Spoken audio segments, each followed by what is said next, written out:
اللہ تعالیٰ کر سکتا ہے، کوئی اس کے لیے مشکل نہیں. هو علی کل شیء قدیر، اسے ہر شے کی قدرت حاصل ہے.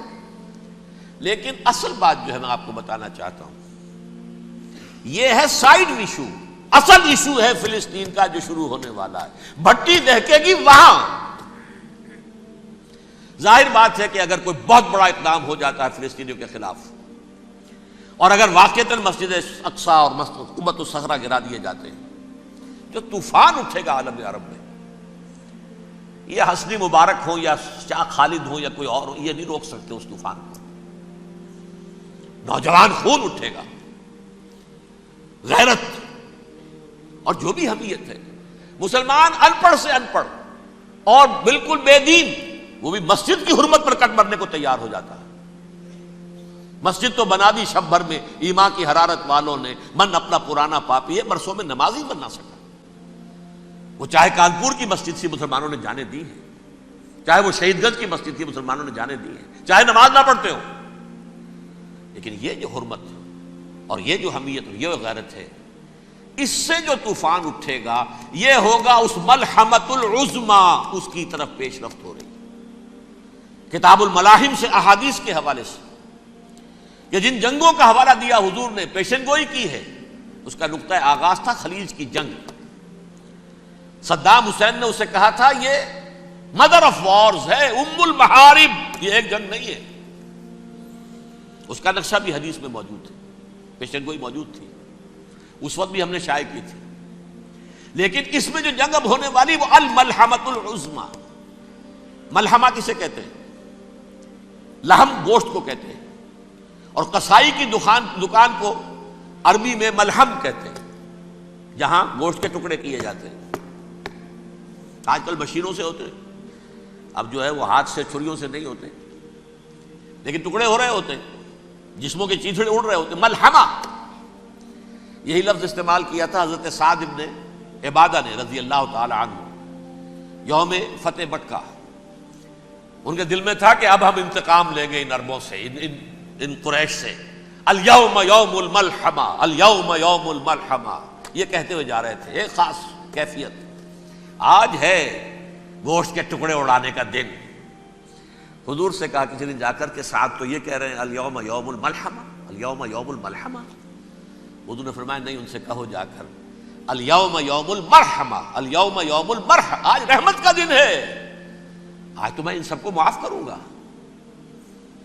لا تثریب علیکم اليوم، میں تم سے وہی بات کہہ رہا ہوں جو میرے بھائی یوسف نے کہی تھی اپنے بھائیوں سے، اذهبوا فانتم الطلقاء، جاؤ تم سب کے سب آزاد.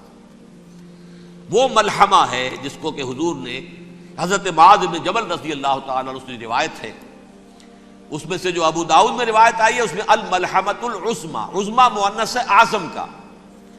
آپ کہتے ہیں جنگ عظیم اول، جنگ عظیم دوم. عظیم کا باپ ہو گیا اعظم، سب سے بڑا، اور اس کا مؤنث ہے سب سے بڑی، عظما. الملحمۃ العظما، سب سے بڑی لڑائی. میرے نزدیک یہ وار کے معنی میں نہیں ہے، بیٹل کے معنی میں. انگریزی میں یہ دو لفظ علیحدہ ہے، وار، بیٹل. وار سالوں کو محیط ہوتی ہے، بیٹل کسی ایک خاص جگہ پر جو لڑائی ہوتی ہے اس کو کہتے ہیں. حضور کے اور قریش کے درمیان 6 سالہ وار تھی، جنگ تھی. لیکن battles, battle of Uhud, battle of Badr, یہ بیٹلز تھی، لڑائیاں تھیں. تو عظیم ترین جنگ شاید اس اعتبار سے نہ ہو جیسے کہ ورلڈ وار 1 اور ورلڈ وار 2، یعنی اس کی وسعت کا اتنا معاملہ نہیں اور طوالت کا نہیں. لیکن جو لڑائی جو ہے بیٹل ہونی ہے، جس کو کہ یہ لوگ، یا چونکہ میں نے کہا تھا شروع میں کہ سرما ہے میری آنکھ کا خاک حجاز و حول قدس. نیو ٹیسٹمنٹ کی آخری کتاب ہے the book of Revelation, Revelation of Saint John. اس میں آرمگڈون کہا گیا ہے اسے. ہر مجدون، یہ عبرانی لفظ ہے. ہر کہتے ہیں اونچی جگہ کو، سطح مرتفع. مجدون میگیڈو، میگیڈو ایک وادی ہے، مرتفع، وادی مرتفع. یہ ہے واقع لبنان، اسرائیل اور شام کے درمیان جو ٹکڑا، جو ٹرائنگل بنتی ہے، یہ ہے. یہاں پر بڑی جنگ لڑی جائے گی، اور یہ جنگ جنگ صلیب ہوگی جو کہا ہے بش نے. یہ جنگ صلیب 2nd ملینیم شروع ہوئی تھی تو پہلی صلیبی جنگ ہوئی تھی. 3rd ملینیم شروع ہوا ہے، یہ 2nd صلیبی جنگ ہے، یہ کروسیڈ ہے. اور میں اس مرتبہ امریکہ گیا تھا تو پہلی مرتبہ مجھے وہاں ایک رسالہ ملا ٹرمپٹ نام کا. یہ امریکہ کے جو بہت ایکسٹریمسٹ قسم کے پروٹیسٹنٹس ہیں، یہ ان کا رسالہ ہے، اور ان کے بارے میں اب کہا جا رہا ہے وہ کرسچین زائنسٹ ہیں. آپ شاید پہلی مرتبہ یہ لفظ سن رہے ہو. زائنسٹ تو ہم سمجھتے ہیں یہودیوں کو، کرسچین زائنسٹ وہ ہیں جو ہیں تو عیسائی پروٹیسٹنٹس ہیں، لیکن اسرائیل کے وہ حمایتی یہودیوں سے بڑھ کر ہیں. یہ میری کسی پہلی تقریر میں شاید بہت سے حضرات کو یاد آ جائے، میں نے کہا تھا 4 سال پہلے ہمارا تنظیم اسلامی کا ایک کنونشن ہوا تھا ہیوسٹن میں، امریکہ کا جنوبی علاقے کا شہر ہے. ایک سیشن اس میں ہم نے رکھا تھا انٹرفیتھ، ایک عیسائی کو بلایا تھا، ایک یہودی بہت بڑا وہاں کا عالم ہے اس کو بلایا تھا. اس یہودی عالم نے ڈاکٹر وشوگراڈ، جو وہاں کی یونیورسٹی میں پروفیسر ایمیریٹس ہے، اس نے کہا تھا کہ یہ اسرائیل کو تو سپورٹ کر رہے ہیں عیسائی، ہم تو نہیں کر رہے. جو پریکٹسنگ یہودی ہیں وہ زیادہ اسرائیل کے حق میں نہیں تھے، یہ تو سن 67 کے بعد انہوں نے اسرائیل کو تسلیم کیا ہے. وہ تو منتظر تھے کہ ہمارا مسیحا آئے گا تو اس کی قیادت میں جنگ کریں گے، جیسے شیعہ منتظر تھے کہ مہدی موعود آئیں گے تو پھر ہم کچھ کریں گے.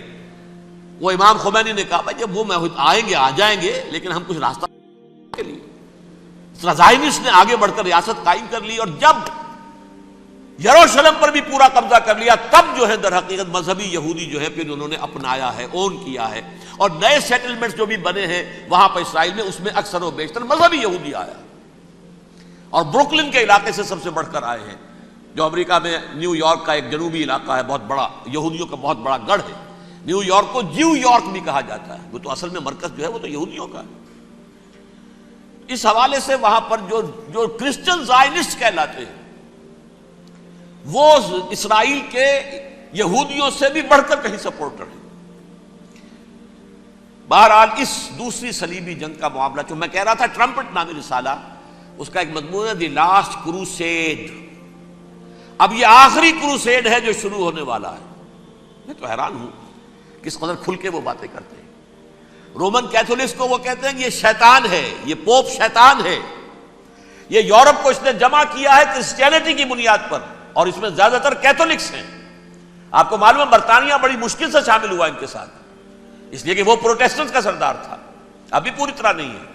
یورپ جو ہے وہ رومن امپائر دوبارہ یہ کھڑی کر رہا ہے، اور در حقیقت یہ جو ہے یہودیوں سے بھی چھیننا چاہتے ہیں اسرائیل کو اور فلسطین کو، اور مسلمانوں سے بھی، اور یہ وہی کروسیڈ جو تھے اربن ثانی کے، اس کی تیاری کر رہے ہیں تاکہ وہاں پر عیسائی حکومت قائم ہو جائے، کیتھولکس کی، پوپ کی حکومت قائم ہو جائے، جیسے ایسٹ تیمور میں کر دی ہے. ایسٹ تیمور میں کون سی حکومت بنی ہے؟ Roman Catholic.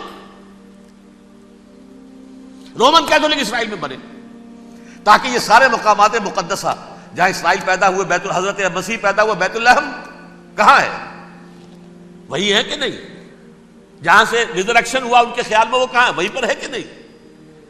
بڑے بڑے گرجے ان کے وہی ہیں.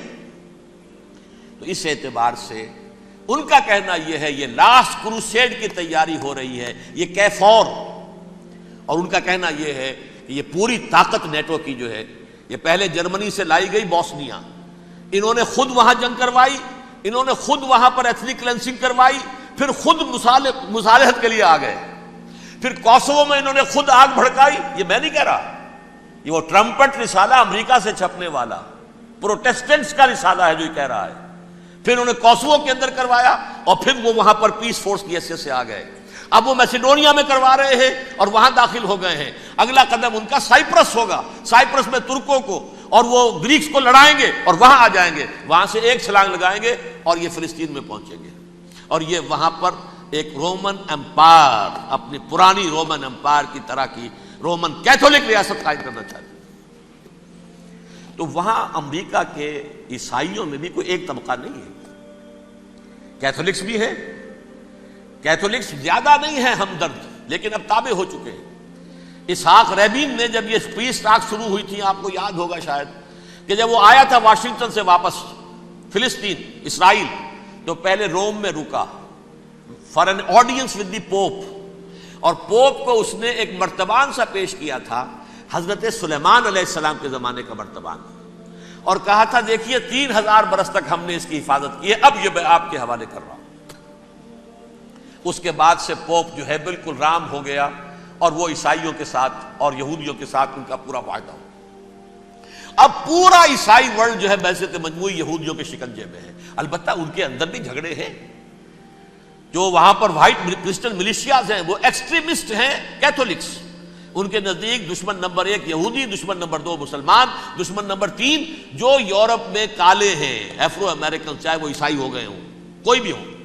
یہ 3 دشمن ہیں جن سے انہوں نے کلینز کرنا ہے، صاف کرنا ہے ان کے خیال کے مطابق امریکہ کی سوسائٹی کو.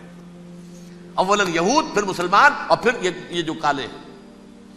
لیکن دوسری طرف پروٹیسٹنٹس کے اندر ایکسٹریمسٹ وہ ہیں جنہیں کہا جا رہا ہے یہ کرسچین زائنسٹ ہیں، یہ اسرائیل سے بڑھ کر سپورٹرز ہیں.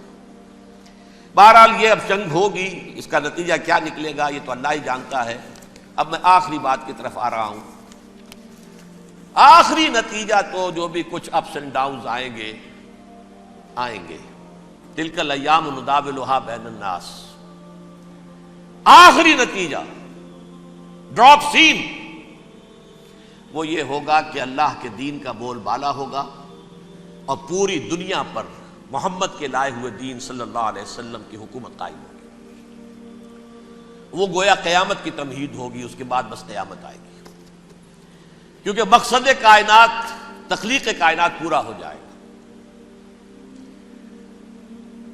پوری مخلوقات کے اندر مقصد تخلیق، کلائمیکس آف کریشن محمد الرسول اللہ صلی اللہ علیہ وسلم. دین کی تکمیل محمد الرسول اللہ صلی اللہ علیہ وسلم. اور اس خلافت عرضی کے لیے جو حضرت آدم کو خلافت دی گئی تھی، جب اس میں وہ خلافت پوری دنیا پر قائم ہو جائے گی اس کا مقصد پورا ہو جائے گا. And that will be the beginning of the end. اس کے بعد قیامت ہے.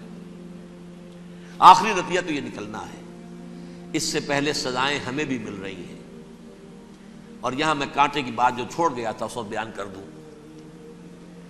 اللہ نے اس مغضوب علیہم قوم کو، اس ملعون قوم کو کیوں اب تک چھوٹ دیے رکھی؟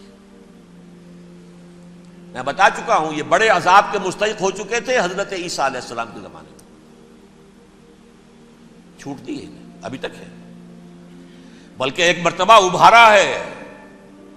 1900 برس کے بعد ابھرے ہیں یہ. بالفور ڈیکلریشن 1917 سن 70 عیسوی کے بعد، تقریباً 1900 برس، 1850 برس تو ہے کم سے کم. پھر creation of Israel 1948، 1967 extension of Israel, Jerusalem پر قبضہ.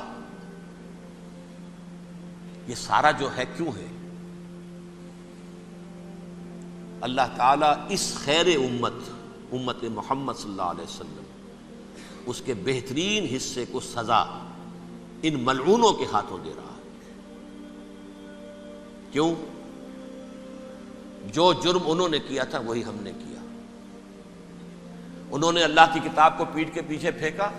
نبذ فریق من الذین اوتوا الکتاب کتاب اللہ وراء ظہورہم. ہم نے اپنی پیٹھوں کے پیچھے پھینکا کہ نہیں؟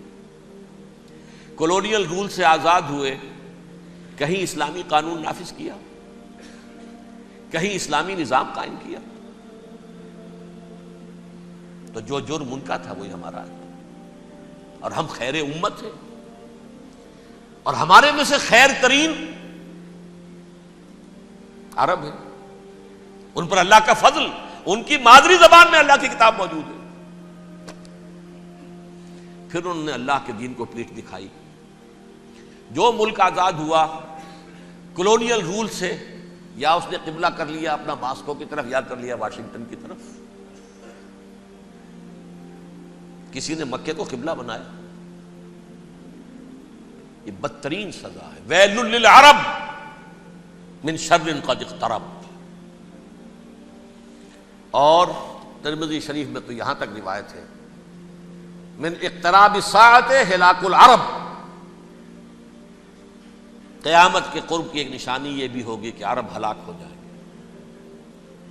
ایک حدیث میں الفاظ آتے ہیں کہ حضور نے جب کہا یہ ہوگا یہ ہوگا یہ ہوگا، یہ بربادی آئے گی، تو کسی زوجہ محترمہ نام میں بھول رہا ہوں، انہوں نے پوچھا کہ عرب اس دن کہاں ہوں گے؟ فرمایا العرب یومئذ قلیل، بہت کم. آخری خاتمہ ہونا ہے یہود کا حضرت مسیح علیہ السلام کے ہاتھوں. وہ عذاب جو 2000 برس تک ان سے ٹلا رہا وہ آئے گا اور ان کے رسول ہی کے ہاتھوں آئے گا. لیکن اس سے پہلے مسلمانوں پر یہ عذاب آ رہا ہے، ہولوکاسٹ کے درجے کا عذاب آ رہا ہے. البتہ ہم پاکستانی اس میں یوں سمجھ لیجئے کہ وہ تو خبریں موجود ہیں احادیث میں، وہاں تو جو ہونا ہے. اتنے انسان مریں گے کہ ایک پرندہ جو ہے اڑتا چلا جائے گا، وہ نہیں چاہے گا کہ نیچے اترے تو کسی لاش پر اترے، اسے جگہ نہیں ملے گی زمین خالی کر کہیں اتر سکے، تھک ہار کر گرے گا، مرے گا تو بھی لاش کے اوپر گرے گا. یہ الفاظ ہیں حضور کے صلی اللہ علیہ وسلم. الملحمۃ العظمیٰ الملحمۃ الکبریٰ. یہ لاسٹ کروسیڈ ٹرمپٹ اخبار نے، میں اس کا فوٹو اسٹیٹ بھی کبھی آپ کو دکھا دوں، ویسے میرے ساتھ ہے وہ رسالہ ٹرمپٹ. دی لاسٹ کروسیڈ اس کی تیاری ہو رہی ہے. وہ الملحمۃ العظمیٰ اور ملحمۃ الکبریٰ جو ہے وہ آنے والی ہے. ابن ماجہ میں کبریٰ کہا ہے، اکبر کا مؤنث کبریٰ. ملحمہ کبریٰ سب سے بڑی جنگ اور ملحمہ عظمیٰ سب سے عظیم جنگ. یہ ہوگی اور بہت جلد ہوگی.